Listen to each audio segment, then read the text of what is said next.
Hi friends, welcome back to our channel. ఈరోజు మన కిచెన్లో చాలా హెల్త్ బెనిఫిట్స్ అందించే ఒక మంచి బ్రేక్ఫాస్ట్ రెసిపీని చూపించబోతున్నానండి.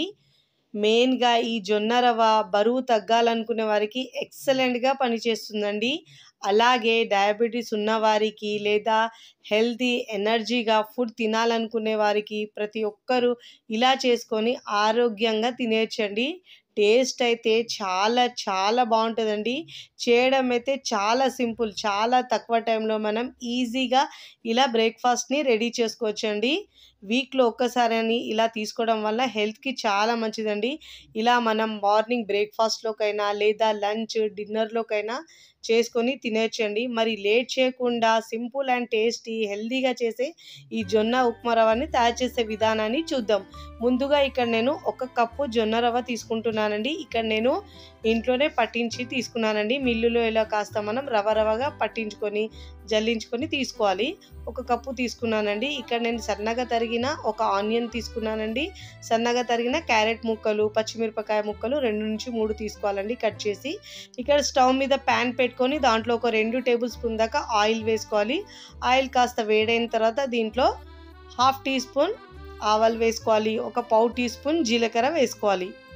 దీనిలో 1 టేబుల్ స్పూన్ దాకా పచ్చి శనగపప్పు వేసుకోవాలండి. ఇక్కడ నేను పల్లీలు కూడా 1 టేబుల్ స్పూన్ దాకా వేసుకున్నాను. ఇలా బాగా వేయించుకోవాలి అన్నిటిని, పప్పుల్ని ఇలా కాస్త కలర్ వచ్చే వరకు వేయించుకోవాలండి. ఇలా బాగా వేయించుకున్న తర్వాత ముందుగా మనం కట్ చేసుకున్న పచ్చిమిరపకాయలు వేసుకోవాలి. ఇప్పుడు దీంట్లో క్యారెట్ ముక్కలు, ఆనియన్ ముక్కలు కూడా వేసుకోవాలి. వేసుకొనిక 2 నుంచి 3 నిమిషాల పాటు కాస్త సాఫ్ట్ అయ్యే వరకు ఫ్రై చేసుకోవాలి.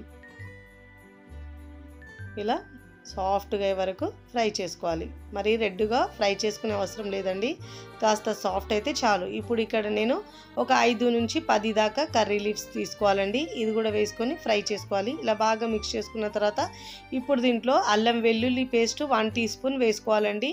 కాస్త పచ్చి స్మెల్ పోయే వరకు ఫ్రై చేసుకోవాలి. టేస్ట్ చాలా బాగుంటుందండి అల్లం వెల్లుల్లి పేస్ట్ దీంట్లో వేసుకుంటే. ఇలా వేసి బాగా మిక్స్ చేసుకున్న తర్వాత మూత పెట్టేసి ఒక 2 నిమిషాల పాటు సాఫ్ట్ అయ్యే వరకు ఉడికించుకోవాలి. చూడండి, ఇక్కడ నేను ఒక 2 నిమిషాల తర్వాత మళ్ళీ ఇలా మిక్స్ చేసుకోవాలి. ఇప్పుడు ఇలా బాగా మిక్స్ చేసుకున్న తర్వాత ఇప్పుడు దీంట్లో వాటర్ని యాడ్ చేసుకోవాలండి. ఇక్కడ నేను 1 కప్పు రవ్వ తీసుకుంటున్నాను కాబట్టి 3 కప్పుల వాటర్ని యాడ్ చేసుకోవాలండి.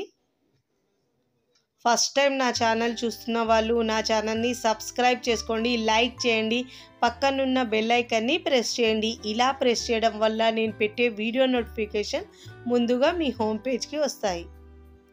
ఇలా 3 కప్పుల వాటర్ వేసుకొని దీనిలో రుచికి సరిపోయినంత ఉప్పు వేసుకోవాలండి.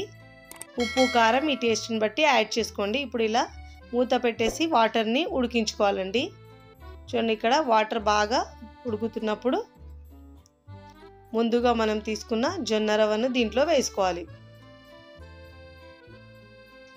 ఇలా వేసి ఇప్పుడు మిక్స్ చేసుకోవాలండి. బాగా ఉండలు లేకుండా మిక్స్ చేసుకోవాలి. హెల్త్కి చాలా మంచిదండి ఇలా చేసుకుని తినడం వల్ల. ఇప్పుడు మూత పెట్టేసి ఉడికించుకోవాలి. ఫ్లేమ్ని సిమ్లో ఉంచి ఇప్పుడు సన్నగా తరిగిన కొత్తిమీర వేసుకోవాలండి. ఉప్మాను మరీ గట్టిగా కాకుండా ఇలా కాస్త జారుగా ఉంచుకుంటే టేస్ట్ చాలా బాగుంటుందండి. చల్లారిన తర్వాత కూడా కాస్త గట్టిగా అవుతుంది కాబట్టి ఇప్పుడు ఇలా మూత పెట్టేసి ఒక 2 నిమిషాల పాటు ఉడికించుకోవాలి. ఇప్పుడు సర్వింగ్ ప్లేట్లో సర్వ్ చేసుకోవాలి. స్టవ్ ఆఫ్ చేసుకొని చాలా చాలా బాగుంటుందండి. వేడి మీద తింటే ఇంకా టేస్టీగా ఉంటుందండి. మీకు కావాలంటే నచ్చిన చట్నీతో అయినా సర్వ్ చేసుకోవచ్చు, కర్రీతో అయినా సర్వ్ చేసుకున్నా కానీ చాలా టేస్టీగా ఉంటుందండి. ఇలా చేసుకొని మనం వారంలో ఒక్కసారి తీసుకోవడం వల్ల హెల్త్కి చాలా మంచిదండి. అప్పుడప్పుడు ఇలా హెల్తీ బ్రేక్ఫాస్ట్ తీసుకోవడం వల్ల హెల్త్కి చాలా మంచిదండి. డయాబెటీస్ ఉన్నవారైతే ఇలా తీసుకోవడం వల్ల చాలా మంచిగా హెల్త్ ఉంటుందండి. ఇంకా డయాబెటీస్ కూడా కంట్రోల్లో ఉంటుంది. చూడండి, ఇలా చూస్తేనే తినేయాలనిపించేలా చాలా టేస్టీగా ఉంటుందండి. మీరు కూడా తప్పకుండా ఈ హెల్దీ బ్రేక్ఫాస్ట్ని ఒకసారి మీ ఇంట్లో వాళ్ళకి చేసి పెట్టండి, చాలా ఇష్టంగా తింటారండి. ట్రై చేసి ఎలా కుదిరిందో నాకు కామెంట్ ద్వారా తెలియచేయండి. ఇక్కడైతే నేను టమాటో కర్రీ ఇంకా రాయితతో సర్వ్ చేస్తున్నానండి. పెరుగుతో తిన్నా కానీ చాలా టేస్టీగా ఉంటుందండి. ఆ పప్పులు తలుగుతుంటే టేస్ట్ చాలా బాగుంటుందండి. వీడియో నచ్చితే లైక్ చేయండి, ఫ్రెండ్స్ ఫ్యామిలీకి షేర్ చేయండి.